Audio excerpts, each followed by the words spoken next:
Good day, children! For today's lesson, Mrs. Genove will teach you how to read, spell, and use four-letter words in sentences. Are you ready to learn with me? Let's go! Let's read, spell, and use words in sentences. Let's have the word cake. C-A-K-E. Cake. The cake is sweet. Cave.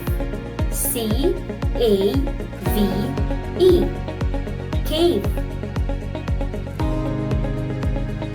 It is dark in the cave. Good job! I hope you learned something today. Bye and thank you!